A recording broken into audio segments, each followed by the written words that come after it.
This is PopXcast, where science fiction meets pop culture. PopX is not affiliated with, nor endorsed by Lucasfilm, Walt Disney Pictures, Marvel Entertainment, DC Comics, or any other mentioned franchise or brand. The opinions expressed are of each individual, and solely do not reflect PopXcast. Sit back, relax, put on your Ninja Turtle onesie, and warm up your chimichangas. This is PopXcast. You are listening to PopXcast, where science fiction meets pop culture. Captain's log supplemental. PopXcast.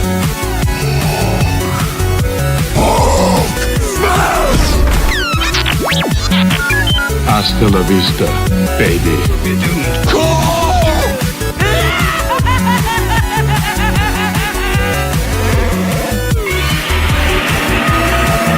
By the power of Grayskull, Autobots, transform.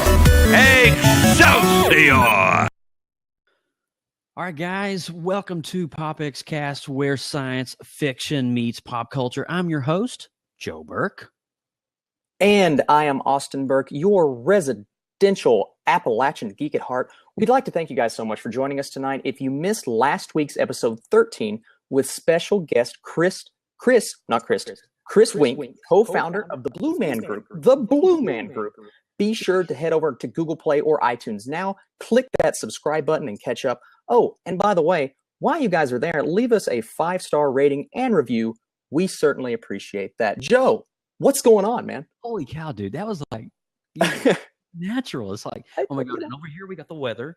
What can I say, Joe? I am front I'm coming a in. broadcast major, that's what I do.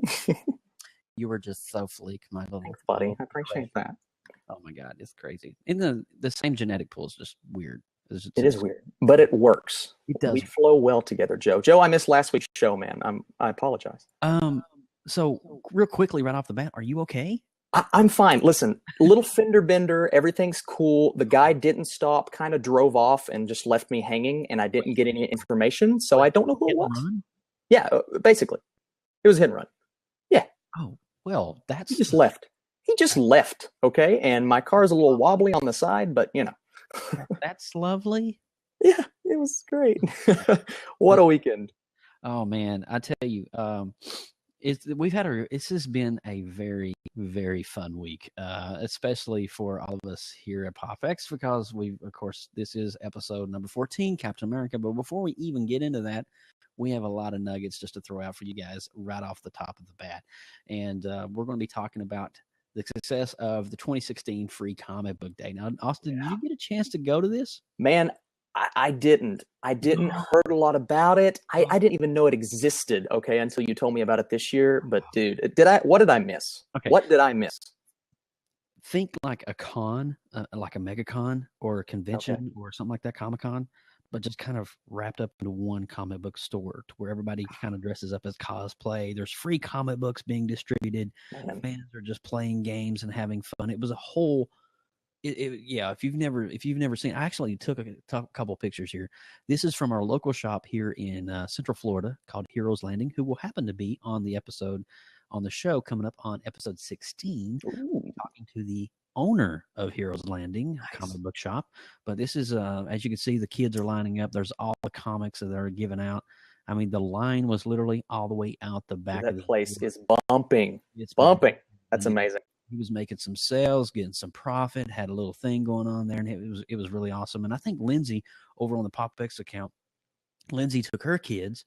Now, as we all know, Lieutenant Badger here at the show. But check that! Look at that Hulk, man! Oh man, isn't that awesome? What an experience for the kids, though, just to go and see all those people gathered and people in costumes. That's amazing. Yeah, that is amazing. Homemade cosplay ready costumes. Look at that Darth Vader, Stormtroopers, and a Jedi. I mean, Lindsay has got to be one proud mama. Exposing your kid to like geek culture is just like, what? It's so awesome. Dude, start them young, man. Start them young. Look at that face painting. She's got a certificate of the Jedi Training Academy. She is having the time of her life right there. I say so, man. So that was Free Comic Book Day. And just before we move on to the next. Oh, what'd you get? So, all right, so I'm going to say that one for the last one, but I did happen to get. Now we all know Civil War. Oh yeah. Civil War 2. Okay. Super villain. Okay. Thanos. Nice. All right, so this actually features War Machine and Captain Marvel. Okay. Awesome. So the next one I picked up was from the DC side, Suicide Squad #1 with Harley. Beautiful. Just in time for the movie. Yes. And last but not least, Captain America Steve Rogers #1. I've heard great things about that. So Steve Rogers returns as Captain America, as you can see right there. Steve Rogers, Captain America. Amazing.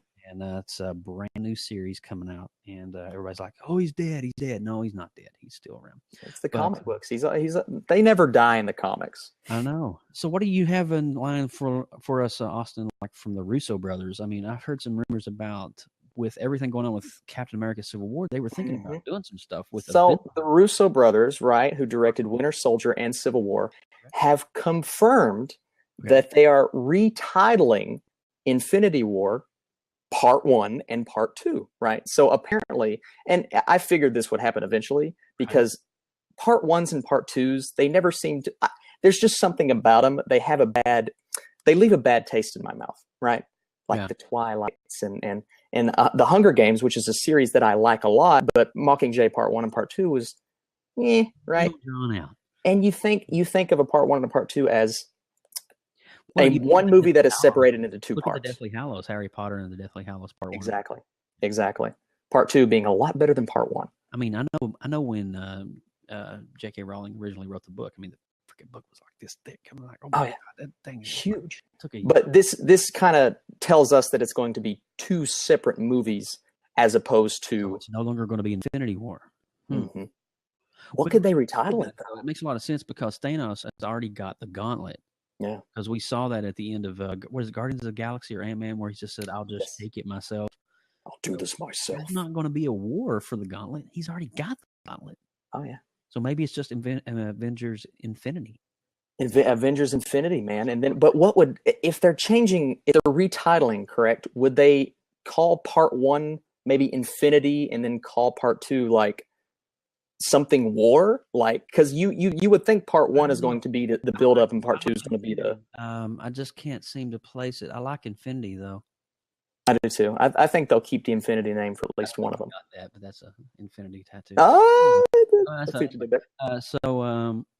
Well, that's interesting. That's really interesting. And then we just learned that this past week. I saw that come out on Cinema Blend. I think it was that was posted the topic about that, and I was like, oh man, that's interesting because they've been building up for Infinity War for so long. Now they're retitling it, which is fine. I mean, they're allowed to do whatever they want to do as long as it's as long as the Russo brothers are making the movie. I'm happy. Me too. And so also this past week, we an image of the new Power Ranger outfits were leaked on. You mean the Iron Man outfits? Dude, look at this. Seriously. What this is?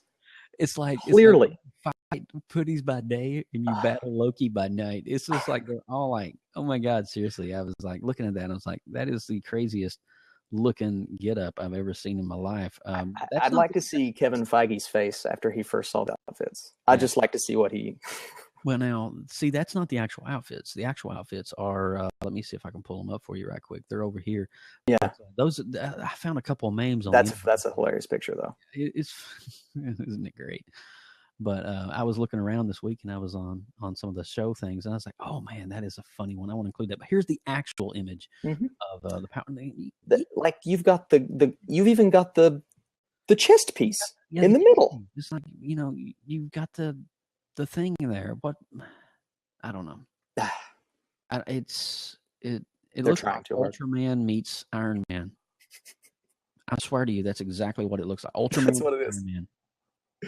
I'm not lying to you.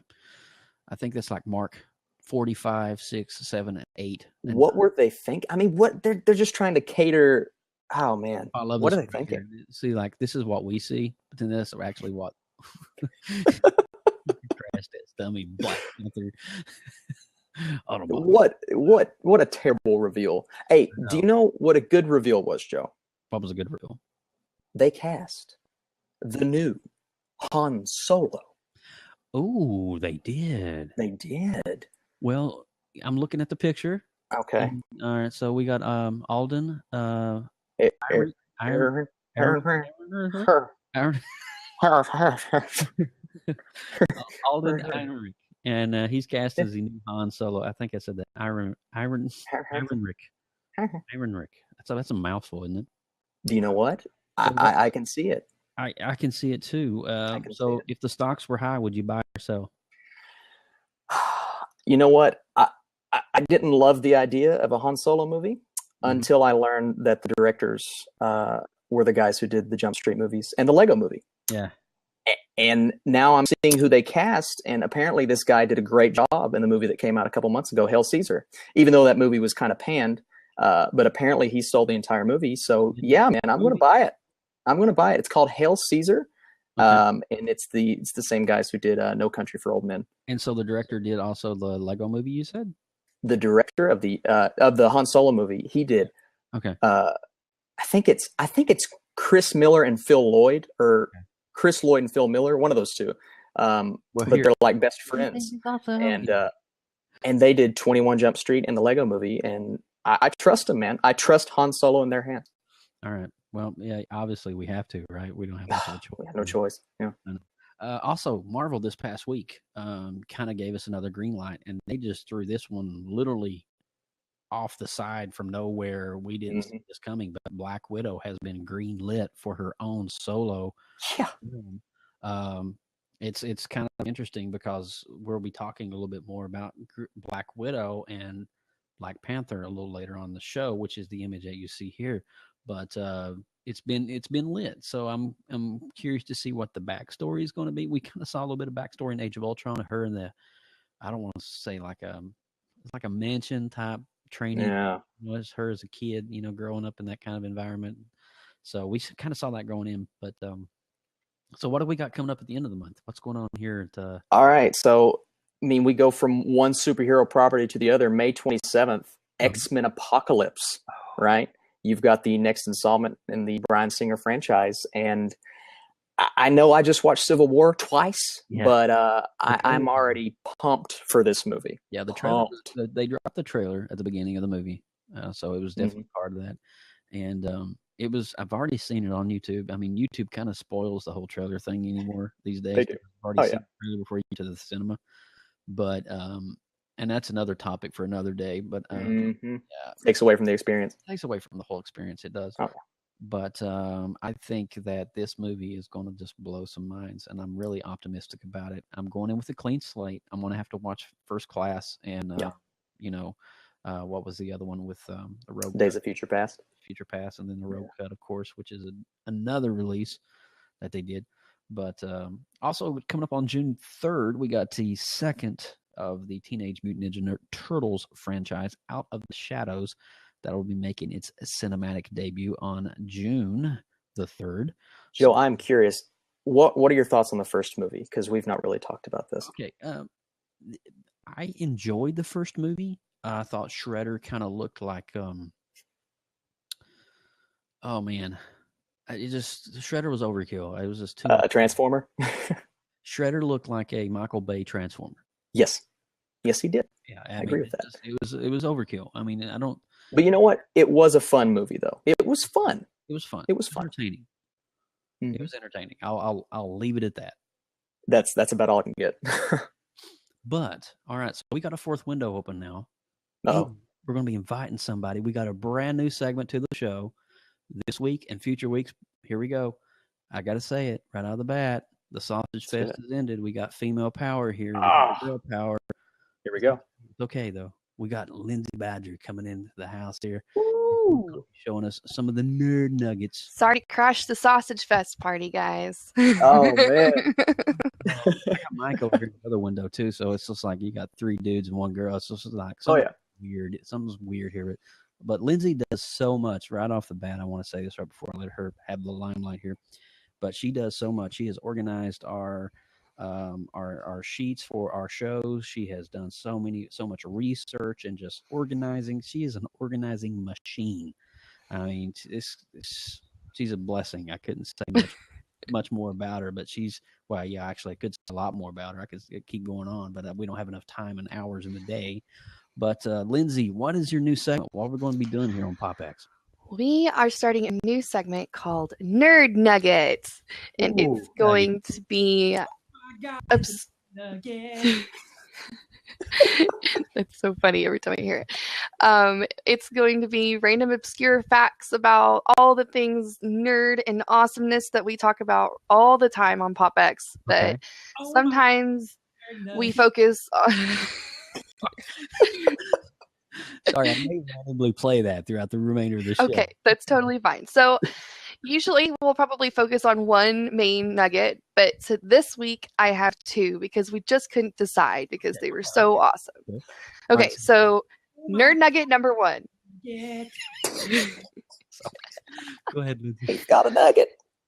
Michael Jackson, the king of pop, wanted to play Spider-Man in a movie so badly that he tried to buy the Marvel Comics franchise in the 90s. Whoa. Mind blown. I know, right? Michael Jackson by Marvel. Yeah. In an interview with MoviePhone, Stanley actually confirmed that, so it's a little bit off the hinge. Also, in that little article I was reading about, Michael Jackson also wanted to play the role of Xavier from X-Men. And he really wanted to play Jar Jar Binks in Star Wars. We got some mutants in here. But could you guys possibly imagine what the comic book franchise would be today if Michael Jackson had actually bought Marvel?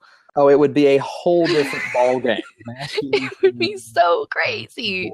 And then I would never see Hugh Jackman doing the old crotch grab and just, oh boy. Getting a little bit of Silver Surfer moonwalking going on, maybe? Hey guys, this is Michael Jackson. Hey guys. So yeah, that was a little bit of a sticker shock fact, I think. Okay. Ready for nugget 2? I'm ready for nugget 2. Bring it. Cue the music. Cue the music. Okay, here you go. Oh my God, it's a nerd nugget. Okay, I just had to hear it one more time. All right. Chris Evans, better known as Captain America. Okay. Or Steve Rogers. He declined the role 3 times before agreeing to take it on. He was scared to take on such a big role, especially after coming out of another superhero series so quickly. Yeah. So he decided to just kind of not choose on fear and just jump in head first and take it on. And he said that looking back, that was the best decision he could ever make. So that right there are your 2 nerd nuggets of the week. Oh, wow. Oh my God, it's a nerd nugget. And I really don't think that Channing Tatum would have made a very good Captain America. He was actually considered to play the role. Really? You're kidding. Yeah. Wow. No. Ooh. And also, the Sebastian Stan that plays Bucky was also considered as well. Okay, cool. Yeah, I could see that because he's kind of got, but he looks so much better as Winter Soldier. There was a few others thrown in the pot too, but those were the 2 that really stand out to me. And I was like, no, they can't play that. That's. I'm glad that it worked out the way it did. Without Chris Evans, I mean, he is Captain America, you know, and I can't. But he also seems Johnny Blaze, flame on. That's true. So. He's been on fire and wielded a shield, so he can do whatever he wants to in my book. He can do anything. But all right, so Lindsay, thanks for the nerd nuggetism. You're welcome. So you want to hang out with us for the show, or you want to take this out? Okay. Sure, we can hang out. Okay, so did you see what I just did there? Just did the old, just did the thing with the hand. Okay. All right. So we are officially going to be going into now the Captain America Civil War section of the podcast, the part that you guys have been waiting for. And I want to take this time and thank everybody for joining us in the chat. If you're in the chat, be sure to share this. Maybe invite some people and let them come over here to the live show and see the live show. I know that you probably hear this on the podcast over on iTunes and Google Play. Thank you so much for that. Just want to remind you that we do record this live every Sunday night at 9 p.m. Eastern Time, 6 p.m. Pacific, over on blab.im. So if you're tuning us in tonight on the recorded, welcome. If you're watching us tonight to live, hey, how are you doing? Welcome to the live show. All right, so all right, in the opening segments of Civil War, we got to talk about a couple of things. Now, last week we did a Twitter poll. Right off the bat, I gotta drop. We had a little bit of a pretty decent response on the Twitter poll. Now, I got it pulled up twice here, but we had over close to 40 votes, and coming in at 62%. 62% of you guys said that you were for Team Iron Man. Wow. And 38 said that you were for Team Captain America. Now, I don't know if that says anything about Robert Downey Jr. or Chris Evans, or I don't know where these numbers came from, but this was a random Twitter poll. So we can see who some of the people were that voted, but I have to say, man, I'm actually impressed. Over close to 40 votes on just a random 2-day poll. And Iron Man pulled it up in the end because at the beginning, Captain was winning by quite a bit. Yeah, Captain was winning, but then all of a sudden, where did the Iron Man come in from? I mean, it's those Robert Downey Jr. fans. They just flock out of nowhere. So, Joe, what team did you decide? What team? Well, here, this is my team. Team Cap. Team Cap. Austin. Yeah. I was Team Cap going in, and I was Team Cap leaving. Yeah. I'm Iron Man. I love Iron Man. I love Robert Downey Jr. and how he plays the character. I love the snarkiness of the personality of the whole, Stark package is just amazing. I love it. Package. I agree. The package. Stark package, ladies. From head to toe. Well, it's pretty cool that Captain America Civil War soared to 75.3 million on Friday. For the opening day at the box office. Captain America Civil War is expected to have the 5th biggest opening weekend ever with a total of 180 million. It would trail just the openings of Star Wars Force Awakens at 247 million. Jurassic World at 208 million. Marvel's The Avengers at 207 million. And then Marvel's The Avengers Age of Ultron at 191 million. Nice. So some pretty big numbers coming out of the gate. It's going to be one of the 5th biggest openers of all time. Just looking like Disney's got some major hits on their hands. So, Austin, before we get into some of the notes we have, what did you think of the film overall? Well, let's just say this. I was hoping I would like it just as much as I loved Winter Soldier, because Winter Soldier is actually my favorite Marvel movie. I am still debating on whether or not, I don't know which one I like more. Civil War. Can I interrupt you real quick before we dive in? Yeah. We have to say that there's spoiler alerts big time in this show. Yes.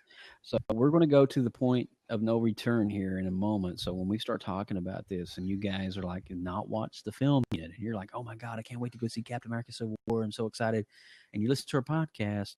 All right. So in 5, 4, 3, 2, 1, that's it. We're going all in right now. So this is we're going to be diving in straight to the details, the juiciness, the tidbits, the Easter eggs, the fun, the fans. And so you're still on the fence, Austin, with Civil War? I don't know, because I love Winter Soldier, but to me, Civil War just hit everything that I needed it to hit. It did everything that I wanted it to do. Yeah, and the directing for me was what stood out about the film. I love the Russo brothers' directing style. I love it. And they have my 2 favorite films in the Marvel franchise. Yeah. Absolutely. And they're doing Infinity War, which we talked about just a few minutes ago. So right off the bat, it was just amazing. Mm-hmm. So Arcade. So some of my favorite moments. And I wanted to be one of those nerds in the theater, like writing down notes as I'm watching. Oh, they said that word. Oh, cool. That Easter egg, cool. And it's almost like I need to see it like 3 times just to get all the Easter eggs. But I've only saw it once. So Austin, you got 2 over me. And I've seen it twice, man. Mike over here in PopX, well, he's only seen it once as well. So. Okay. Some of the things I did find, though, and I picked up on them immediately when they were said on screen. And some people, if you're not in the comics as deep as I am, or as deep as the traditional person, then it would probably just fly over your head and you wouldn't notice it. One of the cool ones was Timely. And it's when Tony and Steve wanted to go sign the act with the 2 Timely pins from 1941. Did you notice he said Timely? Well, that was a throwback and a reference. Easter egg alert to when Marvel Comics in 1941 was called Timely Comics. So look at that. He's even got the logo. Michael, I love you. It's amazing. Guy is a wealth of information. These guys do their homework. I mean, the Russo bro, they're as Yeah. into comic books as we are, and they know, like, when they're making a movie, I'm going to throw in every reference I can, and it's just an Easter egg to all of us fans who know that stuff and love that stuff. Absolutely, and it was just to see that, and it's a nice nod to Marvel's humble beginnings as a comic book franchise. And so Baron Zemo, what did you think about him, Austin? As now, do you know him prior to this? I know him a little bit from the comics, but what was the Avengers Earth's Mightiest Heroes? Did you ever watch that animated show? It's been a long time. Was that on XD? Disney? Yes, it was. Yes, it was. Baron Zemo, to me, in that show, was a great character. Yeah. Right? And I knew just that about him going into the movie, but he was a different character than he was in any of the prior stories that I know. Here is kind of from he's not from, how shall we say, the Hydra origins. Yes. He's from the Sokovia origins. So we find out later, and we'll talk about that as we get into the podcast. Mm-hmm. He's deeply rooted to the tragedy of Age of Ultron when Sokovia was destroyed. He's deeply rooted, but a lot of us know Baron Zemo. I don't know if Mike has the image, but he's actually got a purple face in comics. Yeah. Is actually a really evil looking dude. He's pretty grimacing looking and intimidating. But he had this accident with some kind of, like, there it is. There's Baron Zemo from the comics. He had some kind of like glue and adhesive accident, and his face is totally permanently mangled. Think like Deadpool. Yeah. Mm-hmm. He always wears this mask, and definitely connected to Hydra. And a lot of times he's known as Baron Zemo, not Colonel Zemo from the movie. But I thought that was a nice nod. They took a character from the Marvel franchise and just kind of expanded it and put it into something that they needed, that character, that one role. And I think Zemo for them fit that role for the Captain America dynamic. And it was really cool. I don't know if you noticed this, Austin, but at the end of the movie, when Tony Stark and Captain America are fighting, and Zemo was up there talking with the Black Panther and Widow, you know what I'm saying? Up in the prison. Yeah. When he like went backwards and he kind of faded into a shadow, it kind of almost like a purple silhouette of his face. Wow. Okay. I didn't notice that. It's kind of a nice nod of his former presence, or what he used to look like in the comics. But you know what? They kept him. Spoiler. They kept him alive, right? So he's there. And usually Marvel, they don't. The villains usually, they bite the dust, right? But this guy's still out there, so they could definitely use him in future installments. What was a couple of the other ones that you have over there on the list? I think that we're talking about we was talking about the prisons, but the Raft, right? This is the prison that's featured at the end of the film, taken straight from the comics. But here's the funny thing: it is not from the Civil War comic. It's actually from the Fantastic Four. It's called Prison 42, and it's associated with the negative zone, which is used to like incarcerate the people who don't sign the Superhero Registration Act. And in the movie, there's a penitentiary that's somewhat like the Raft, and it appeared in Alias number 27, and it's filled with supervillains like Baron Zemo and Purple Man from Jessica Jones, and Purple Man, right? Yeah. Oh, we love Purple Man, man. He's one of my favorite villains. But here it houses the Avengers who refuse to sign the Sokovia Accords, and I thought that was very well done in the movie. And seeing all of your favorite heroes in those prison cells, it hits you hard. It hits you really hard, man. It was really neat to see that they recreated the Raft in this way as kind of like a hyper super hero, super meta human / prison for those people who are not the normal race of what you would call a normal person, but have super extra powers. And so this is kind of their holding cell, and we actually see at the end of it, there's some superheroes there. The Ant-Man's in there, Hawkeye's there, Scarlet Witch is hanging out in there. It's sad to see, man. Just weird, locked up. Guys don't need to be there, but they were there in the comics as well, locked up in a way. And so the prison too, also Prison 42, which is the prison where they go into and they see the 5 other Winter Soldiers. That was also from the comics. That was, like you said, that was a Fantastic Four, and that's where that originated from. So everything that they've done is straight directly out of the comics. So it was pretty cool. Yeah, it was Prison 38. So we got Carlos over in the chat here. He's doing the factoid checking. Nice. Residential. Nice. But It's keeping us on point. I like it. I like it. Black Panther. Oh, dude, listen. By far, my favorite character in that movie. I mean, he took that movie by storm, and he was in it a lot more than I expected him to be in it. I thought he'd have more of a Spider-Man like role, but he was in a lot of the film, and he was even there during the fight scene at the end. And he had some of my favorite moments, some of my favorite lines. But the cool thing about him is he didn't mess around. All right, no jokes. He was going for Bucky, and he wanted to get rid of Bucky because of what he did, and I loved that. Yeah, he had a mission. He had a goal. And Yeah. it was very clear. It was very prominent. And there was, I don't know if you noticed, there was a little bit of a backstory there with his father, Chikala, who Chikaka. I'll get it out. Chikaka. That moment when you can't say nothing and you're like, what am I trying to say here? Chikaka. Chaka.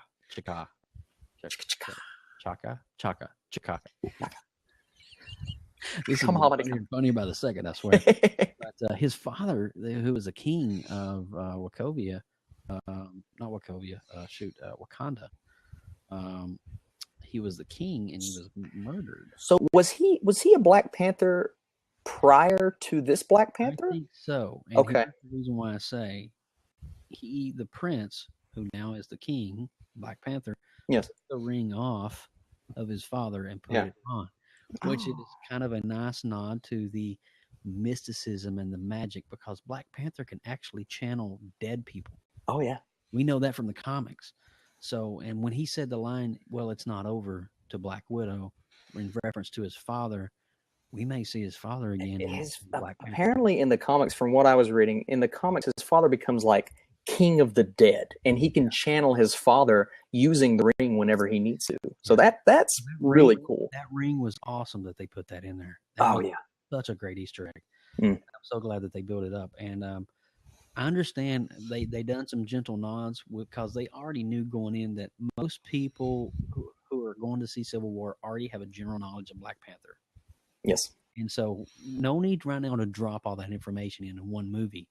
That's why they're going to get the backstory movie coming up, I think in 2018 or something like that. 2018. It's the director of Creed, and if you didn't see Creed is a phenomenal movie. So I think that movie is going to be very well taken care of. Oh man, and they couldn't have picked a better dude to play the Black Panther. I'm telling you, he is Black Panther, and that accent, man. Oh yeah, he got it down. So what did you think of Ant-Man? Oh, okay. Are we talking Ant-Man? Or are we talking Giant Man, Joe? I don't know, man. Dude, when he hit that button and he went, oh, that was. See, I was hoping we would get that, but I was like, you know what? They'll save this for the Ant-Man movie. No, man, the Russo brothers like, we're putting that in there, and he just hit that button. And cool, it was great. The battle, dude. The battle was going on all around them, and here's this giant Ant-Man or Giant Man. Going around this entire airport scene, and he's like 40 foot tall. And the slow, how they did the slow movements, right? They played gravity, I think, in a way that kind of made it more believable to us, right, as an audience. It was phenomenally done. Oh gosh, it's gorgeous. That was definitely a. Oh my God, it's a nerd nugget. You know what I'm saying? It was just like, oh my God. Transformative. Oh my God. So, see, now if he would have sounded like that as Giant Man, that would have been great. That would have been that would have been weird. A little weird, but that was definitely awesome. It was good to see Ant-Man return, and in that, I'm loving this picture up here. By the way, it looks like he went to Chipotle. Wow! Just saying. Amazing. Amazing. Sorry, I didn't want to go there, but no, sometimes you gotta get there. You know, flow is that real? I think honestly, in reality, because the smaller you are, the quicker you can move, but the larger you are, the more gravity you have to fight. So you got a larger mass moving through gravitational force. Yeah. So gravity and size, you're going to be moving smaller. I mean, slower. I get it out in the middle. Anyway, so yeah. Hopefully, But how good is Paul Rudd? How good is Paul Rudd? Paul Rudd. He's amazing. To be in, man. He's I'm sorry. so funny. I love him to death. It was awesome sauce. I was definitely pouring some Chipotle sauce on that. So, you got some stuff for Falcon from us, don't you? Dude, Red Wing. But not the Red Wing that we know in the comics, right? This is the robotic drone, right? It's the drone that Sam Wilson stores in the back of his armor, and he uses it to like scout environments and like collect data and whatnot. Because in the comics, right, he's an actual Falcon. If they would have done that in the movies, it would have been a little too much. It would have been weird. Like, yeah, and he has doesn't he have, like, all right, Red Wing, my honor. Doesn't he have like telepathy with the bird in the comics? Am I correct with that? Like a telepathic link or something like that? Falcon. Mm. Yeah. Well, weird. Kind of interesting backstory there, but he actually he purchased the bird in Brazil. That's it. Anyway, off the topic, off the tangent, but I'm really glad that they brought Red Wing into a more modern thing. Yes. As a drone, as an attachment, as a sidekick to and it worked. It worked. Really awesome to see that. And so, moving on with the show notes here, I have a really cool one here. Did you guys get the chemistry between Vision and Scarlet Witch over the paprika? Did you see that? Man, they're setting up, right?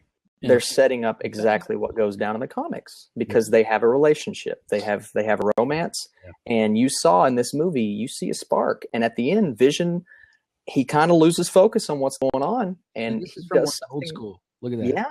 I mean, it's going down, dude. It's going to happen. I'm telling you. So Scarlet Witch and Vision in the late 70s, early 80s had this love thing going on.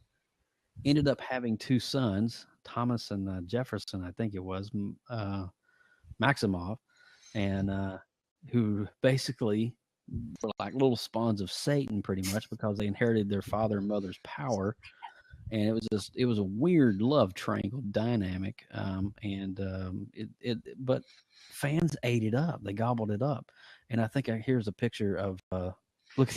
The little kids. They're so normal. So weird. That's such a weird picture. This is right out of the comics. So it was interesting to see the Russo brothers over the dinner. He is a robot. The Vision is a robot. We got a question over the chat.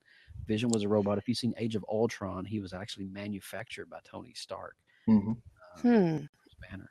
So he's a really cool character. Walk through walls, metaphysical. He could just walk through people and manifest anywhere he wants to go. Think of a spirit, but you can touch him. He's physical, but he's a robot. But you know what? As the movie progressed, you could see him slowly become more and more human. And what was with the clothes? He was wearing clothes. He was hugging on Scarlet Witch. I'm telling you, dude, he's just slowly making food with paprika and stuff. There was like a little. He wants to be human. So he wants to be a real boy. He wants to do big boy stuff, I guess, So that was interesting to see that dynamic so soon because we just saw Vision in Age of Ultron. That's the first time we've ever saw Vision. Yeah. So it was really cool to be able to see the Russo brothers kind of say, "Oh, you know what? We're going to do a little gentle nod to the 70s and 80s love. I don't want to say triangle, but the love thing that happened between Scarlet Witch and Vision, and that was kind of neat." Do you think they could go that route though? Do you think they could end up at that place? I mean, that's far fetched, but if they do, it would have to be. I would like to see it go differently because from comics to cinematics, you always get that different translation. For example, like we were just talking about Baron Zemo. In the comics, he's this purple dude that's almost like Red Skull. Oh yeah. But in this movie, he's kind of more of an antagonist. If you see what I'm saying. Oh yeah. If they were to have children, I would like to see those children be like more of the mutant flair, more of like, oh, this is where so and so comes in, or this is where maybe I don't know. I don't want to say Adam Warlock because that's Guardians of the Galaxy, but something along those lines, some character we're not even thinking of, but I don't know. Anyway. That would be cool. Digress. That would be cool. Hey, you know what was really cool, Joe? What's that? The Star Wars reference that Spider-Man dropped in the middle of the battle. What do you think about that? Oh my goodness, man! I mean, Spider-Man. in the theater that I was in, we got cheers when he brought Empire Strikes Back. There were people cheering. Nice. Amazing. We're applauding. Oh my God, this is like that one time in Star Wars Empire Strikes Back when they come around with the I mean, it was perfect though. I mean, who better to drop a reference like that than Spider-Man? It was so good. Spider-Man is so quirky by nature. You know what I'm saying? He's just like, he just doesn't want to shut up. He's he's so talkative and so animated. But we all know the famous scene from Star Wars when the speeder is going around the AT-AT and Yeah. well, let's just say Spider-Man figured out how to do that against the giant man. The famous battle scene. It's like, oh my Peter God. Parker's a smart guy, man. He figured that out. He was like, you guys know the old, and I love how at first he called it that old movie, right? Old He had to movie. think of the name. That's amazing. Which happens to be a Disney movie now. Yes, it is. You know, they could technically they could cross that over if they wanted to, right? They could. They could. Yeah. Throw Mickey Mouse in there. You've got a movie. Mm, Mm-hmm. that sounds scary. The Frog, Han I'm Solo, scared right now.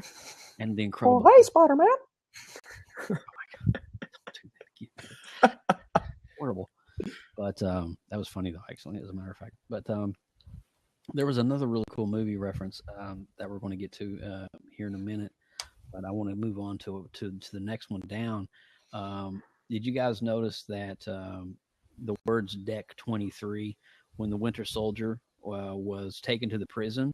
Yeah. It was taken down to Deck 23. Now, if that means nothing to you, then you probably aren't a Walt Disney World fan or a Walt Disney fan by nature. But if you are a Disney fan, you know D23 is the annual Disney fan club, and D23 is where Disney unveils pretty much the whole year of what they're doing. Everything. So if they're doing movies, if they're doing theme park stuff, whatever, that's where it happens. So that's But why the number 23, Joe? well, it's because 1923 is when Walt Disney founded Walt Disney Pictures. Oh, cool. I didn't know that. That's awesome. That's when Mr. Walt himself began creating Steamboat Willie and all those famous classics that we all have known to love over the years. But so we're talking about a couple things here leading up to kind of the climactic part of it. Watched a cool film last night about Walt before Mickey. Oh, that's cool. Yeah, Stacy. Nice. Hey, Stacy, how you doing over in the chat? Joining us right now. The Stark's death, Austin. Oh man. So in Winter Soldier, Black Widow and Cap, they discover all of the secrets that Hydra were keeping, right? And you see a little tease This of is when they turn that Zola. What is it? Armin Zola. Yeah, that's He's when they getting ready to activate those weapons, right? And he's got them like captured, and he's telling him the plan and trying to stall him. Yeah. And basically, he unveils everything because he thinks, I'm about to take these guys out, so you know what's it matter? But Cap sees that Tony's parents died in a car accident, and basically it occurs to him that, hey, this was the Winter Soldier. Like, he knows, right? And he knows the entire time. Yeah. And then in the movie, you're teased throughout the entire thing, seeing that car crash and seeing what goes down. And at the end, you learn that was the Winter Soldier that did that. And the really cool connection here, and Mike just put the slide over. Yeah. This particular headline is from Iron Man #1 over 8 years ago. No way. So if Howard and Maria Stark die in car accident, now 8 years ago, they had no idea that Winter Soldier was going to be tied to this. But it is a wonderful nod. That's amazing. The entire franchise is together. That's so cool. Now, Mike, can you show the other one from Winter Soldier? Switch back to the other newspaper article. Now, that one is from Winter Soldier. Wow. They're going through the bunker and they see that snapshot. Howard and Maria Stark die in a car accident. And that's from a different thing. But notice it's December 17th, 91. The Starks pass away. And we find out, like you said, that definitely Winter Soldier was hired, or shall we say, programmed Yeah. to take out the deed. That's You know what though? I've heard a lot of complaints about the movie. Not a lot, a few, saying that Tony Stark had just made a joke 5 minutes earlier. Why did that make him snap? Why did that turn him against Winter Soldier when he was all buddy with him just now? But my argument to that is he just watched his parents, and this wasn't just die. They were brutally. First time you saw it too on the webcam footage. Yeah, brutally murdered, man. I mean, Winter Soldier pulled no punches. No. So when you see your parents dying and you're looking at the guy right in front of you that did it, it doesn't matter what. You're going to lose your mind. 20 years ago, he killed his parents. And also, too, I think one of Tony Stark's downward spirals not only was knowing the dichotomy of having Winter Soldier looking at you and you're seeing your parents kill her face to face, but knowing that Captain America, your ally, Steve Rogers, he knew information from you for so long. And so began Civil War. The Civil War, yeah. And so you kind of get Civil War about 3/4 of the way in. You get a nice 20-minute epic battle scene with Spider-Man and all that. Amazing. And towards the end, you kind of get another Civil War battle. Yeah. A battle of honor with Tony Stark and stuff like that. And I have to say, I was going in, I was like, oh, God, I'm going to see, this is going to be like Batman vs. Superman. I'm going to see Superman. I'm going to see Captain America die. Yeah. And so I think, honestly, with Tony Stark finding all that information out and knowing that Winter Soldier did this and then knowing that Steve Rogers hid this information, honestly, you get a kind of a second Civil War battle at the end of the movie. So it's kind of another Civil War, and then you get another Civil War battle between actually Captain America and Iron Man, which is kind of interesting. And I was a little scared going into the movie because I didn't want this to be civil dispute, right? I didn't want them to be all buddy, and even while they were fighting, crack some jokes and stuff. And they did, during the big battle, but this was Civil War. This was, they were going for blood, especially that final battle when Cap was fighting Tony Stark.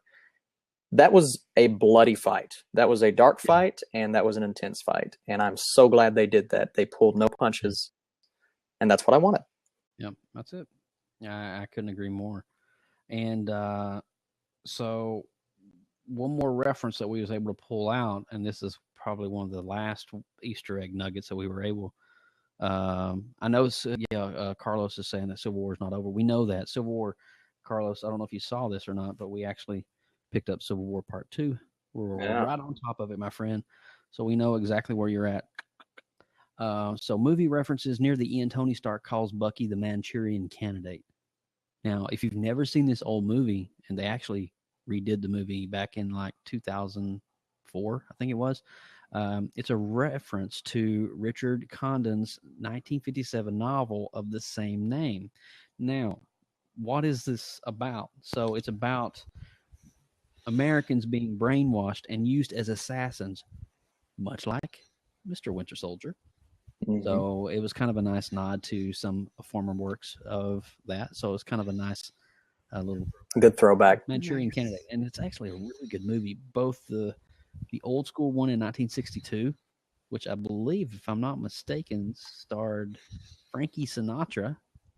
Ooh. Mr. Sinatra in there.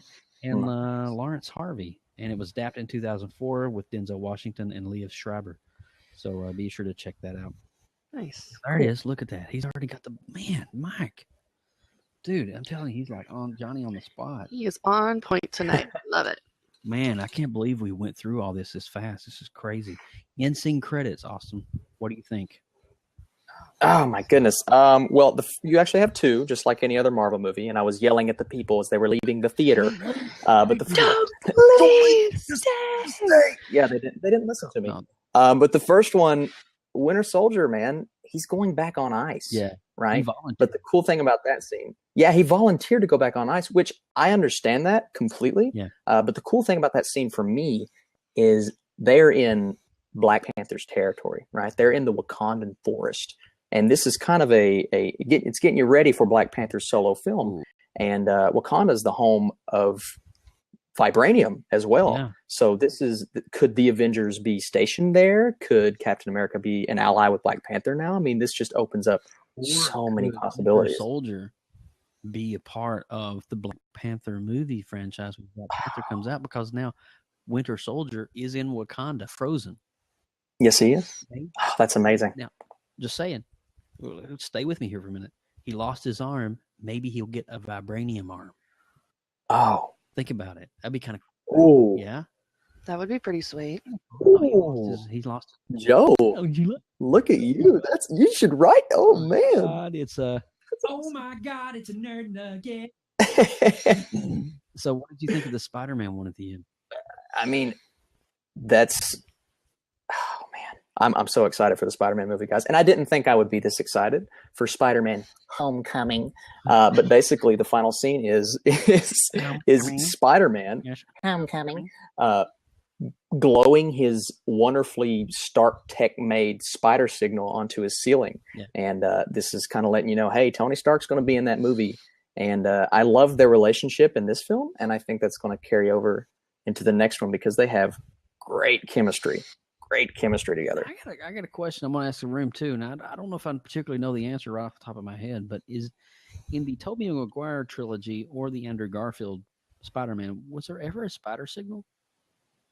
I don't remember seeing one. I don't think there was. Because I think it's really cool how that Marvel's got the production rights of Spider-Man back, that they've actually went back to their old school, Nice. They're going back to the roots of what made Spider-Man great. The dorky kid. Yes. I was kind of thrown off a little bit about Aunt May. She's kind of young looking, but I was thinking, well, he's a teenager, so Aunt May's not going to be that old right now.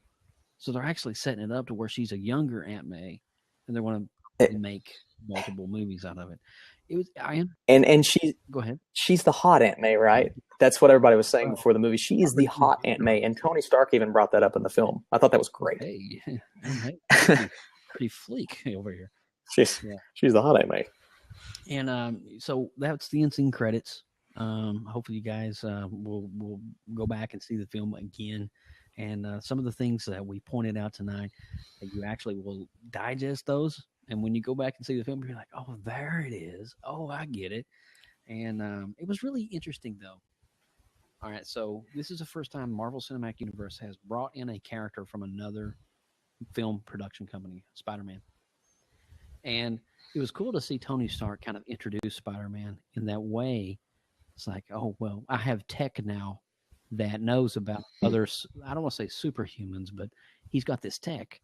And he knew about Spider-Man, Peter Parker, long before anybody else ever did. And that's how he was able to track. So he's tracking not only just Spider-Man, but other superheroes as well. So if he's tracking other superheroes, who is he tracking? I don't know. Maybe some Netflix characters? We don't know.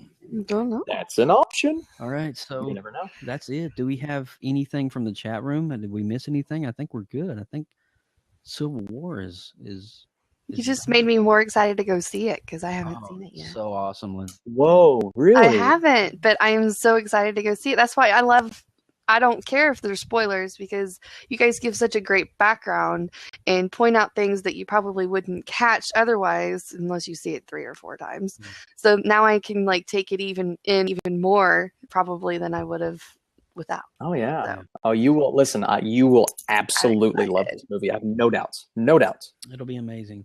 And you guys, if you're seeing the movie this week, and you guys want to leave us a message, make sure you can do that. We PopX does have a hotline. I'm just saying, throwing it out there. We have our own phone line.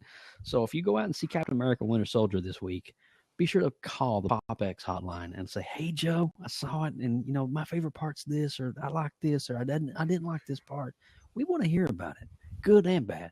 So give us a call at 850-417-7679. And just for you guys, that's 850-417-POP-X. Okay? POP-X. Be sure to check out next week's episode as the man right down here in the corner, Mr. Austin. Oh, yes. Hey. Yes, Mr. Austin is going to be a very special PopX episode 15 of social media. The rise of social media, streaming platforms. He's involved with a really cool app on the App Store right now. Sure. You want to drop that right quick, Austin? Yes, I am I am spawning from my Vine roots and getting involved with a brand new app. It is called Wheel. You can find that in the App Store. Just search WHEEL video. And basically what this is, it's a longer, better, more involved Vine. And the catch with this app is that you can add on to other people's videos, and it's more of a sense of community. And we're building it from the ground up, just starting. Marketing kicks in soon. Really excited about it. And I love social media. That's my game. That's what I do. It's what I love. So if you guys get a chance, maybe download the app. Let me know on next week's show what you think about it, what we could improve, because what I do is basically I make changes, help make improvements, this and that. And it's exciting. It's really exciting. And so next week, you're going to be actually talking about like all kinds of cool stuff, like how streaming, I don't want to say maybe like Periscope, some of your competitors, but how this whole Snapchat, Wheel, how all of this has kind of impacted pop culture today. So that's your episode next week. Yes. So you guys be sure to check it out next week. Austin's going to be actually doing the script writing for that. So it'll be awesome. Get fired up. And he may even invite somebody in his circle from Wheel or some of the application producers. And there is always a chance that I could get some of my producer friends on. So that could be exciting. That will be exciting. Yes. And so, hopefully we will see. But speaking of social media, follow us on social media on Facebook, Instagram, Twitter, and even Pinterest at PopXcast. it's amazing. Beautiful. Yeah, we're so simple, even a caveman can do it. You know, it's at PopX everywhere. And you know what, guys? If you want to drop us an email throughout the remainder of the week in between shows, you can definitely do that. Email us at popxcast@gmail.com. We love to hear from our listeners because we love you guys so much. You guys are just awesome. You pour into us so much, and we thank you so much for your kind words and just for just being awesome, loyal listeners. And we really certainly do appreciate that. And also be sure to check out for all things upcoming shows, live chats, film reviews. There's actually a spoiler-free Captain America review over on PopXcast. So if you've not seen the movie, well, too late now if you've been listening to the episode. But if you want to give that review to someone who wants to go see the movie, it doesn't break down any of the key elements of the movie. It just gives you the basic knowledge that you need to know. And so, Austin, how can they find you on the interwebs? On the interwebs, you guys can find me at the Burkinator. Yeah, I don't know what that's about. It's the Burkinator with a 3 instead of the E. I'm on Twitter, Instagram. Find me at Austin Burke on Vine and on Wheel if you decide to download it. And we'd also like to encourage all of you guys to leave us a 5-star rating and review over on iTunes and Google Play. It helps us with getting us ranked among other searches. Please leave us something beautiful, and we love you guys just as much as you hopefully love us. Oh my God, you're just so pretty. Well, I'm good, sweet talk. Got a sweet talk. And guys, my name is Joe Burke at Rodcav. That's ROTCAV on the internet. That is how you can find us. I want to thank my co-host with the most, starting right down here, ladies first, Miss Lindsay Badger in the house. Lindsay, It's been fun you hanging were out awesome. with you guys tonight. So nice to have a nice different presence of just feng shui of the cameras and just all that beauty. Go watch Civil War, Leo. I will. I'm excited to see it. And I want to thank my the man, the beast of the East, the man, the myth, the legend, the one, the only, Mr. Mike Ippolito over here in the other window running the slides for us. Nice. Oh, that's awesome. That's cool, dude. I don't know where he comes up with those, but those are freaking awesome. Oh, man. So, like I said, stay tuned next week. We got episode 15. Austin's going to be headlining that, and I'm going to be sitting there helping him facilitate social media and how it's impacted pop culture. That's going to be pretty darn cool. So, we may even be giving you some nuggets of information, nerd nugget, about some stuff coming out. So, that's it. And remember, PopX, you know what?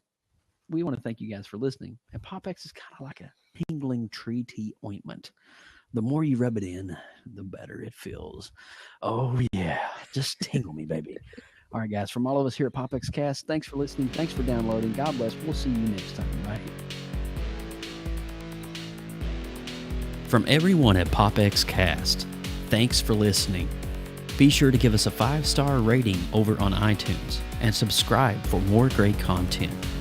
Drop us an email, popxcast@gmail.com.